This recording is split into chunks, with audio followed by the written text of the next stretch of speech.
So I want you to picture something for just a second. You are sitting at your desk, maybe staring at a spreadsheet that honestly hasn't made sense for an hour. Oh, yeah. We have all been there. Right? Or, you are stuck in another endless virtual meeting, and you just catch yourself daydreaming. You're thinking about ditching the routine entirely. You know the exact fantasy we were talking about here. You just pack everything you own into a converted Sprinter van. Oh, the classic van life dream. Exactly. Throw your phone in the glove box. Yeah. And just hit the open road. Yeah. No itinerary, no boss, just you and the highway. I mean, it sounds like the absolute ultimate freedom. It really does. It's basically the modern American dream, just rebooted for the digital age, escaping the grid, leaving the concrete jungle behind for these, endless horizons. Yeah. I mean, it's practically an entire lifestyle genre on social media at this point. People just want to trade the claustrophobia of their apartments for the vastness of the continent.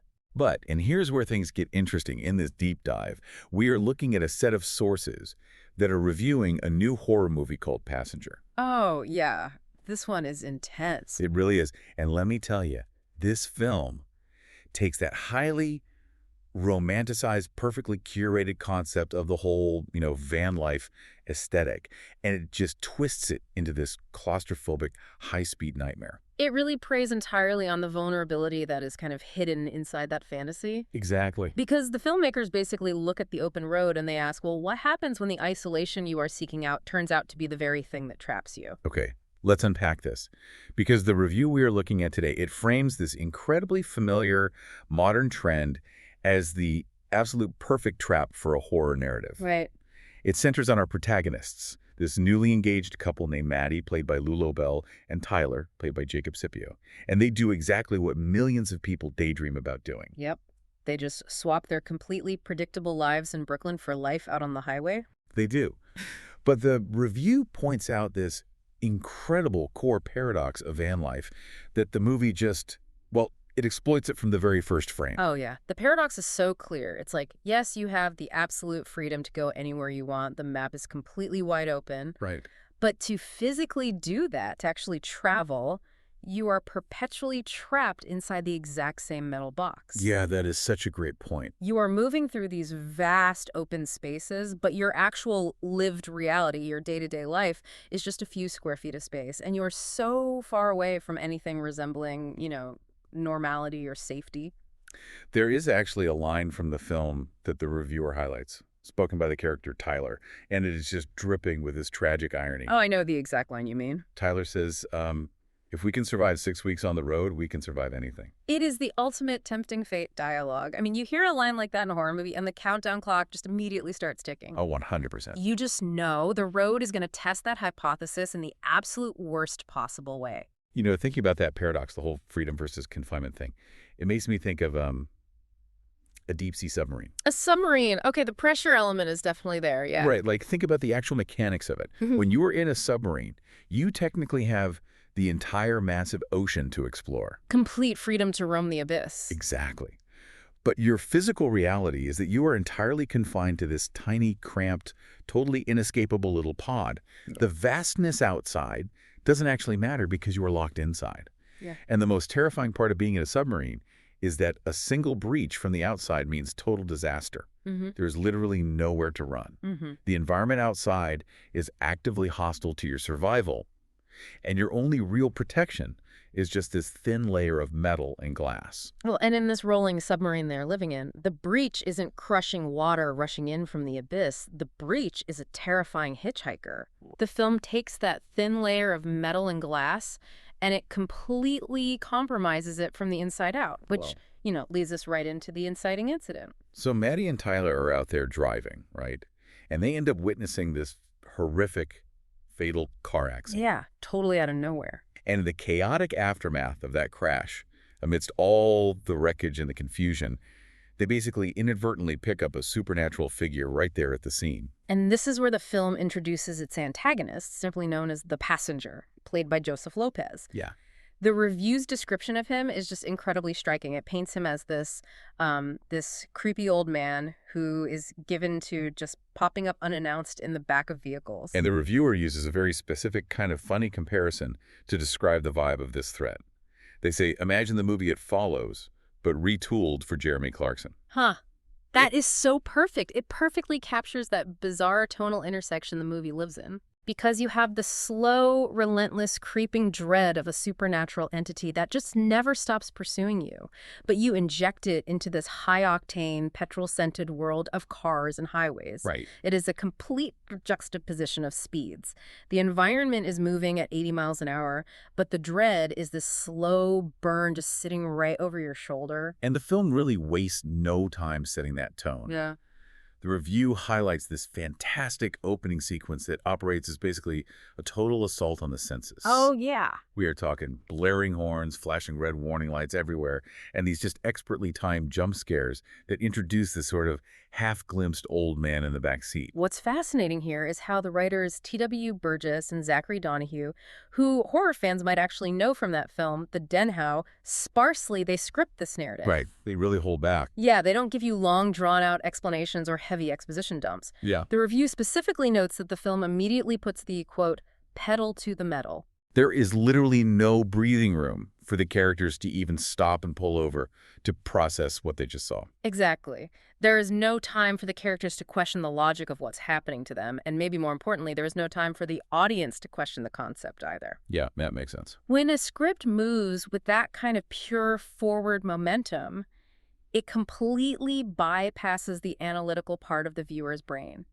You are just reacting, much like a driver swerving to avoid an obstacle in the road. Okay, let me challenge that setup for just a second, though. Okay, go for it. Because I am trying to put myself in the driver's seat here, right? And I am honestly wondering if the old man himself is really the scary part. What do you mean?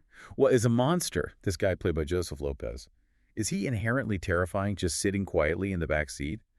Or does the true horror of this whole concept come entirely from the driver's agonizing anticipation? Oh, interesting. Because I would argue that the dread of knowing you have to look up into that little rectangular rearview mirror is way worse than the monster itself. Oh, you were touching on the mechanics of fear versus the object of fear there. Exactly. The physical presence in the back seat is the threat, obviously. But the rear view mirror is the actual torture device. Right. If I am driving at night, the monster isn't even doing anything yet. It is the framing device of the mirror. Yeah. It is knowing that just inches above my line of sight, in this tiny glass screen, a horror is waiting for me. I have to actively move my eyes. I have to choose to look. That is the worst part. The anticipation of lifting my eyes just seems infinitely more agonizing than whatever is actually physically back there. Because it forces the driver, and, by extension the audience, to participate in their own terror. Yes. The mirror creates this interactive dread. You can't just passively experience it. You have to actively engage with it to check your surroundings. That agonizing second before your eyes focus on the reflection. Worst. When your brain is racing through all the horrific possibilities of what might be in that frame, that is where the purest anxiety lives. Which really all comes down to how the film is shot. Right. I mean, the director has to know exactly how to manipulate that physical space inside the van to make the mirror work, Right. to make the back seat feel a mile away and an inch away at the exact same time.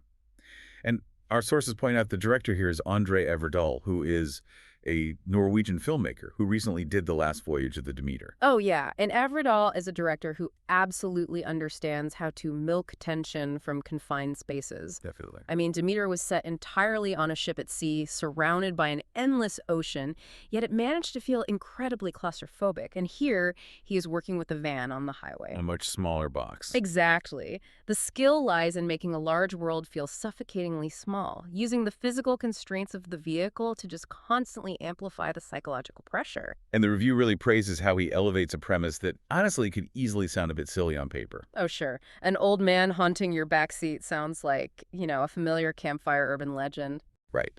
But Ovredal executes it through pure visual direction. There is a specific set piece the review singles out where Maddie is entirely alone in this completely empty car park. Oh, the setting alone there does half the heavy lifting.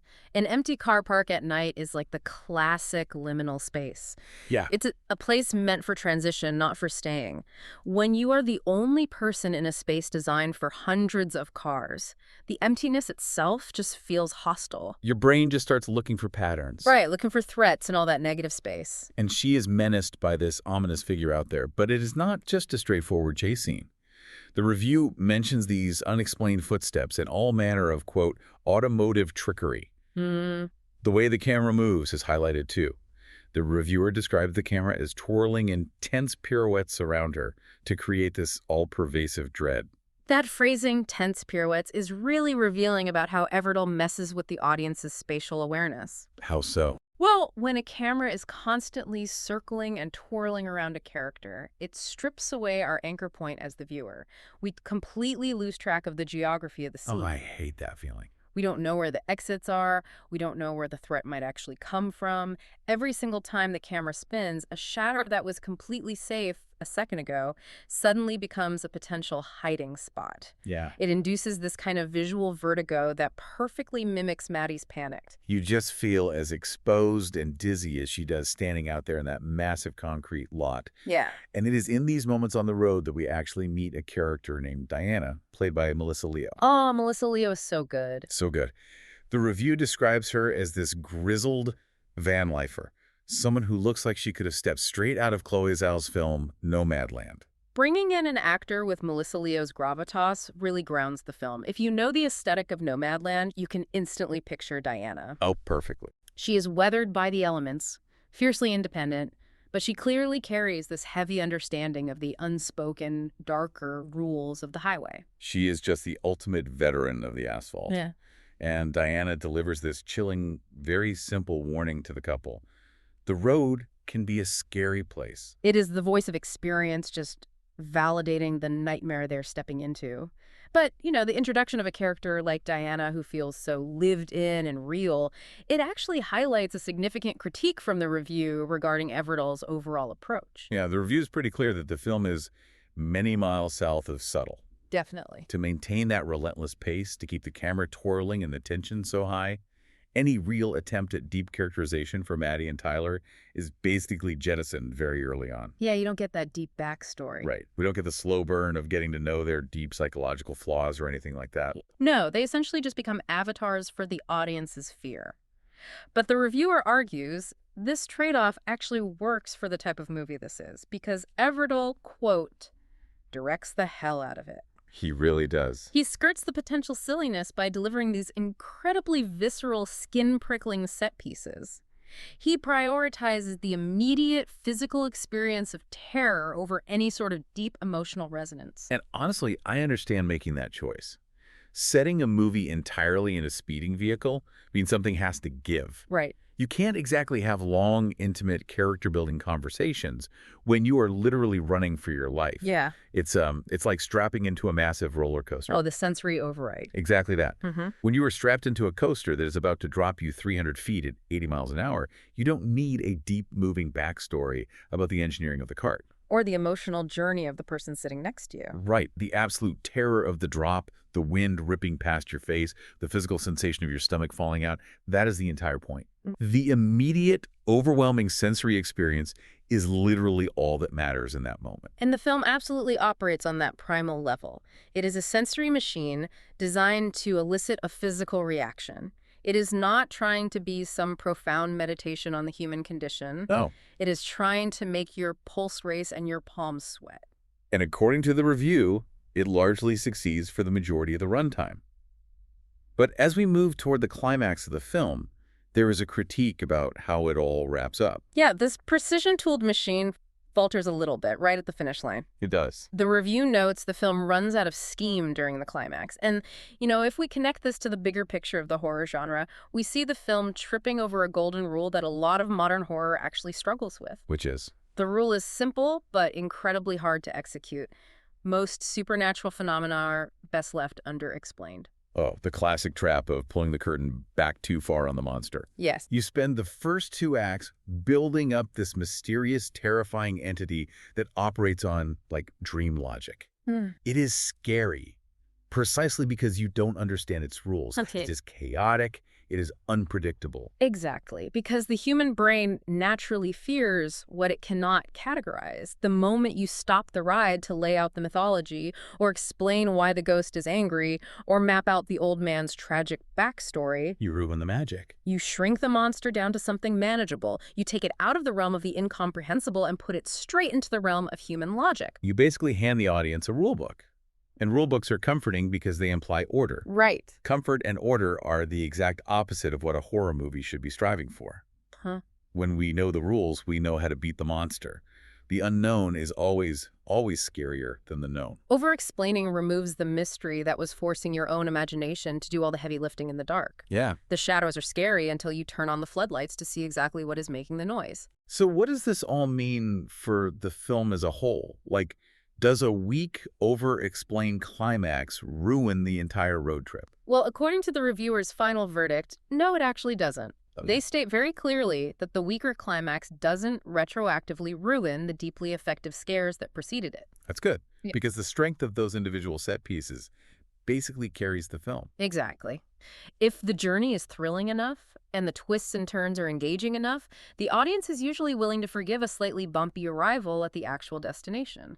The review actually calls it a precision-tooled shocker that is heavily front-loaded with memorable scares. It is fast-paced, it is fun, and crucially, it is genuinely frightening at times. They go so far as to call it a trip to remember in what they note is already a pretty strong year for original horror. And in a landscape often crowded with, familiar franchises and predictable reboots, a high-concept original horror film that executes its premise with this much visual flair, that is a win for the genre, even acknowledging its narrative flaws in the final act. Absolutely.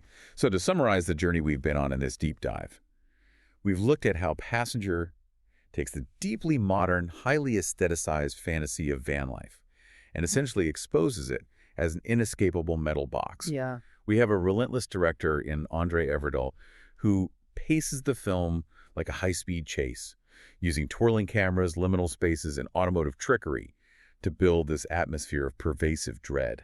And we have a terrifying supernatural hitchhiker who turns the ultimate expression of freedom into the ultimate claustrophobic trap, forcing us to constantly check the rearview mirror. It completely weaponizes our own desire to escape, turning the endless horizon into a total dead end. It really does. And as we wrap up, I want to leave you with a final thought to ponder, something that builds on the review's analysis of that initial inciting incident. Okay. Remember, Maddie and Tyler pick up this supernatural entity specifically at the site of a fatal crash, out of the wreckage and the trauma right there on the asphalt. Right. Think about the core ethos of van life. So much of the time, people aren't just driving toward a beautiful horizon. They're driving away from something. Oh, that's true. They're trying to outrun their past, leave their baggage behind in their old apartments, trying to find this geographic cure for their problems. They just want a clean slate on the highway. A fresh start. Exactly. Yeah. But what happens when the literal trauma of the road, the violence, the accidents, the wreckage that happens out there every single day, what happens when that trauma hitchhikes a ride with you? Wow. It makes you wonder, Even when we think we have packed up, left everything behind, and are driving entirely alone toward total freedom, what invisible passengers are we still carrying in the backseat of our own lives? That is a chilling thought. Are we ever really alone in that metal box? Keep your eyes on the road. And maybe don't check the rearview mirror.